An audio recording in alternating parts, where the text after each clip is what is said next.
Hey guys, it's Extreme Strategy here, and welcome to another video. And this one, you'll notice, looks very different. And that's because this was one of the multiplayer battles that I did with LionheartX10. And I'm going to ask him if I can link his channel in the description below. If there's a link in there, that'll be to his channel. If there isn't, because I either haven't heard back yet, or he said no. But anyway, so I did get permission to make this video, though. But anyway, what we have today is we have a bit of a multiplayer domination battle. And there was 3 of these, 2 of which I competed in. This is the second one, and to be honest, I think I did better in the first. Actually, I know I did better in the first, and you'll soon see why. Anyway, I was playing as Kislev, and this was one of my first times playing as Kislev. Yeah, you had the quick unit test when I was doing top 5 best units, but that really didn't count, considering that was sticking them in front of cannons and seeing how long they survived, and sticking them up against humongous monsters and seeing if they could win. I know they scored number 1, but that was a bit different, and that didn't exactly involve me trying to use strategy and tactics. So what I have is I have 3 Streltsy in the front. Behind them, I have 2 of these armored Corsairs, and I have a Co-Stars with spears that are upgraded, and then I have Boyar on a massive bear. My ally is going to be Khorne, and he is going to be over here. He's Vanguard deployed some of these Fleshhounds of Khorne, who are going to basically be trying to tear apart all of the enemy. He's got some Khorne puppies. Don't ask me why I just called them Khorne puppies. And then he has some of these Skull Crushers of Khorne over here, and I believe they're being led by Garbrand? No, this is being led by Herald of Khorne. Alrighty. And for the enemy over here, we have a combination of LionheartX10 as the Ogre Kingdoms. And then he had brought in another YouTuber to play along. The other YouTuber, I don't know what his name was, but he played as Grand Cathay anyway. And there's Peasant Long Spearman. He has some of these massive Grand Cannons, which are going to be a pain in the neck. He has more Spearmen. He has a flying unit somewhere around here. Yeah, this one right here. The Dragon-Blooded Xunyang Lord. And then Lionheart has a bunch of Nobblers. He has the Tyrant. On this side, he has some of the Crushers with Iron Fist. Let me zoom in over here. So these big bad boys. And then in front of Grand Cathay, he has some of the Lead Belchers. And these are pretty powerful ranged units. And they're going to be able to do some pretty good damage. Anyway, I'm going to get this started. Immediately, I try and move forwards. Well, it takes me a second to realize that the match has actually started. I think it takes everyone a second to realize the match has kind of started until you really see the things moving up. Then Khorne starts moving up. I start sending my troops forwards. And there was this stupid little divot right here, which is a choke point. And I had a plan for this. And had it not been for a freaking Lionheart with an ability I didn't know existed, it would have worked. And now that I look back on it, it was kind of one of the dumbest moves I could have done. Anyway, I summoned in some of these Kosovite dervishes to basically blitz forwards and try and take this capture point as soon as possible. And the rest of my units are still moving up. The Dragon-Blooded Xunyang Lord is kind of flying my way, seeming to be sort of tantalizing me, taunting me. My allies swinging around this way. They're basically hiding up in the woods currently. They're all hidden, I don't think even I could see him, although I wasn't paying too much attention to what Khorne was doing during the actual fight. And back over here, projectiles are coming out, hitting the Dragon-Blooded Xunyang Lord, and that's kind of where I made one of my first mistake, was turning to attack this Lord. I should have just let him go and not really worried about him, because that kind of distracted me from this area. And then Lionheart comes forwards with his Tyrant, starting to contest this point. Nobblers are beginning to push up. My Cav is currently just standing here waiting patiently. Projectile goes through from the Grand Cannon, kills a couple of them, doesn't do anything really major, and then I just charge in to hit the Tyrant. More Nobblers come on in, and this was an absolutely amazing play, was to put all of your Grand Cannons up here on this little ridge. And yeah, it's annoying as heck for me, but this is where this mountain pass idea came from and wound up backfiring. He's moving some units over here to do the same on this ledge, because it's almost impossible to hit these guys. And Khorne is currently just staying sort of hidden. Over here, this point is being taken by, I believe, the Lead Belchers. And then over here, I'm starting to kind of push forwards into this choke point of death that will soon be the reason that I get extremely slowed down. I saw these cannonballs coming on in, and I was going to try and kind of use this as like a little bit of a mountain shield a little bit, while I was kind of coming on in, and then I was going to push forwards and come on out. So that blast slows me down. The attack over here is going well, doing a lot of damage to the Kosovite dervishes. And then I keep on pushing through, trying to get some guys lined up here to allow for them to either spread out more to avoid the cannon, who is now attacking my Boyar, just to have me call down a lightning strike on top of them, trying to somewhat silence them, because I heard one of the YouTubers on the Twitch stream mention that that was a very hard point to breach, so I decided to try and prove them wrong. Then back here, the cannons are still able to hit, and this mountain wasn't quite doing its job, which was quite unfortunate. And then this is where the really annoying thing is. I did not know that Ogre Kingdom's tyrants have an ability to summon in a freaking hammer meteor from the sky. I was not expecting this in any way, shape, or form. It basically hits all my guys, causing them all to shatter. Now, so here's what the full plan was. The plan was to try and use this mountain air to try and protect myself from the cannons. Put some units out here to kind of hold everyone back, and put my units in this little divot to try and shoot them. And now I kind of realized that was a really dumb move on me. Then, while this was happening and Lionheart was going to get tied up, if he tried to send any units around, well, my Coast Fight Dervishes had come back from routing, could easily do a little bit of an ambush and buy me time. But what I was going to do is I was going to take these sleds and send them on over to this point, which is still what happens. And then also I was going to build up another assault force to either reinforce this group if they were struggling, or to swing around and take over this point, and then hope that my ally Khorne was able to do something productive with his existence. And he actually seems to be doing so, but he has so many Skull Crushers and Flesh Hounds. I mean, what is this? There is no infantry. I mean, yeah, you have some spawn of Khorne back here, but still, where are your infantry, dude? What was he doing? I honestly don't know. And then, it's right after this that Lionheart actually makes a very big mistake. So he was able to break all my guys. I set up the heavy war sleds, decided that taking this point was not nearly as important.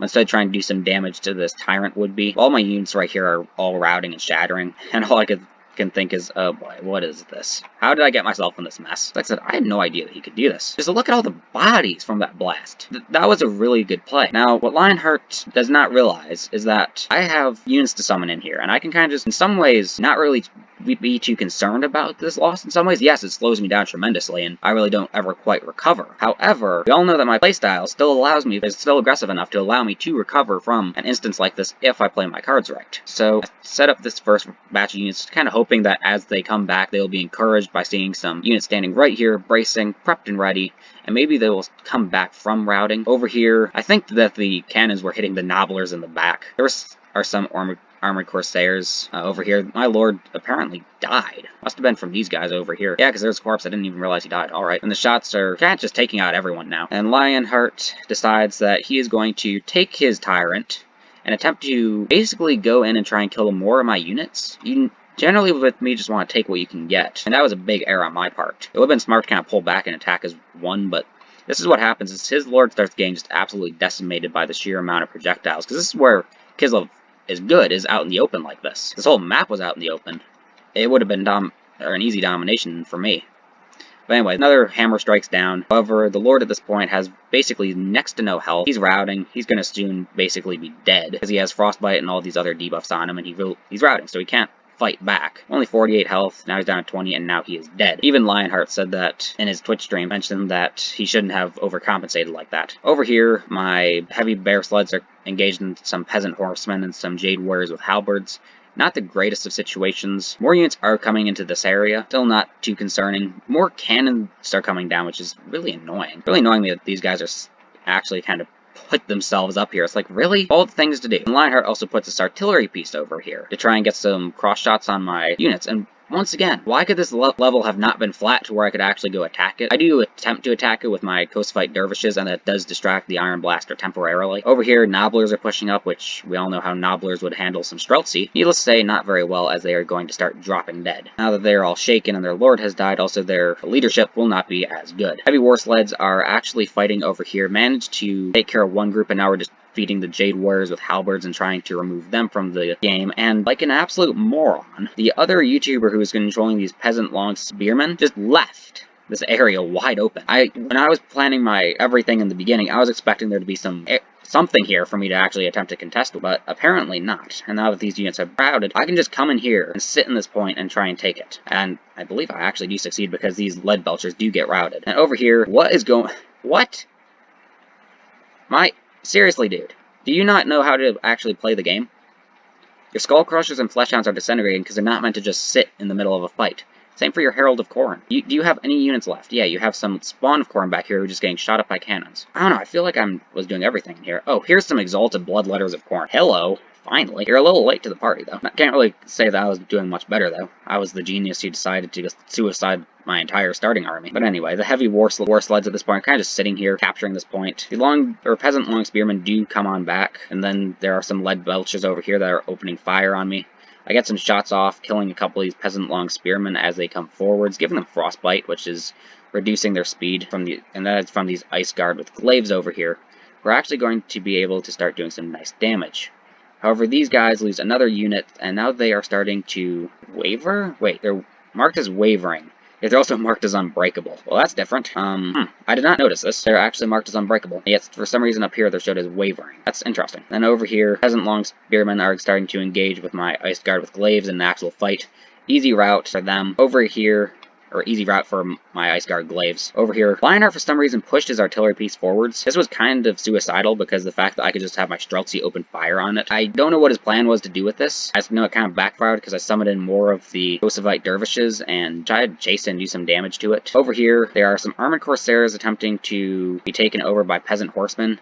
Needless to say, the Peasant Horsemen are not going to live. However, as I said previously, I was slowed down tremendously after that first assault, and then over here, these cannons are finally starting to run low on ammo, and now they're also seeming to try and be turning somewhere. I don't know what they're trying to do, actually. And then the Crushers with Iron Fists are coming forward. You can see from the point ticket, so we are losing horribly. And then over here, there are some of these Peasant Longbow Spearmen, and what are the others? The Jade Warrior Crossbowmen and Peasant Long Spearmen. We're going to retake this capture point. Now over here, Peasant Horsemen of Kislev are still trying to do damage. Spell is cast over here for the Dragon Breath to attack my Streltsy, and I believe I was shooting through these points and trying to get some kills over here. Yes, I was shooting through these rocks. I believe Lionheart did the same thing, where he basically would set some of the Iron Blasters up, actually on this side, and shot between the rocks to try and do some damage. I think he managed to get some kills with that. And now I'm summoning in even more Streltsy. Yes, their lord is dead, but in some ways I don't really think they care, because they are Streltsy. I'm going to try at the very least to take this point back, and I do. I do manage to take back this capture point, and this is before the battle ends. However, we are losing very quickly. My ally is attempting to take something, but he really can't. And they begin to try and take this point back. However, I'm still able to manage to keep it under me because of the fact that they actually time out before they can take it away, which is in some ways good because at least I actually captured a point. I'm not sure my ally can say the same. And it is still technically up here marked as being controlled by me. So the marks are 4905, 4915. It's basically the first one to 5,000, and I'm going to pause at the very end. Oh wait, they actually do take it away from me. Oh, right at the very end. Wow. Yeah, so this is what it looks like. Lionheart really doesn't have a whole lot of units left that he can summon. Most of them appear to either be dead or tied up by me. Yeah, he has some Iron Guts and Lead Belchers coming on in. I also have Streltsy coming on in that would easily obliterate them. My Ice Guard with Glaives are now back here. I believe they're attacking, yes, these units over here, trying to kill them. Over here, Khorne is making for another push. It also appears that most of the Cathayan units are either routing or tied up as well. Nice, so we actually did do okay and didn't absolutely destroy ourselves. But we did absolutely destroy ourselves, but at least we tried to come back out of it. And I'm just going to hit play, and the fight ends at 5,000. It was a decisive victory for Lionheart and his ally, and a decisive defeat for me and my ally. It was kind of painful. The first one, in my opinion, went way better for us. You can kind of see the kill counts here. These Armored Corsairs got 88 kills. This Tyrant got 39, only 39 kills with that hammer. Alrighty. And these Lead Belchers didn't take any damage, or these Crushers with Iron Fists didn't take any damage. What about his reinforcements? His reinforcements did good. And the original Cannon Lord, yeah. He has 4 cannons. Why was there not a Unicat placed on these? Because 258, 155, 21, and 3. Alright, this one kind of slacked off. But the other 3, really? And then his reinforcements? He had a Terracotta Sun. I don't remember ever seeing that. And for our ally, yeah, he has the Fleshhounds of Khorne, and then he has 2 Skull Crushers of Khorne. And then he brought in more Fleshhounds of Khorne. Oh, he did have a couple Exalted Blood Letters of Khorne with another Skull Crushers of Khorne. And then he has 4 Spawns of Khorne. Alright. For me, Streltsy, Armored Corsairs, and the Corsairs with Spears, and then I was going to try and bring in an Elemental Bear, but I never was able to actually get him out. Then you have the Heavy War Sledge, you have my Ice Guard with Glaives, my Zar Guard with Great Weapons, another Streltsy, and some Kosovite Dervishes that you saw. So we're going to hit continue. This is overall everything. Anyway, I hope you guys enjoyed the video. If you did, be sure to like button and subscribe. I'm going to be doing more battles against Lionheart, and from here on out, I'm probably just going to show you the primary really cool ones that were really insane, but I want to show you one of my first domination battles that I ever played. Also, go check out the Discord server and Facebook page. Links to both those in the description below. But anyway, I hope you enjoyed the video, and I hope you enjoy the rest of your day.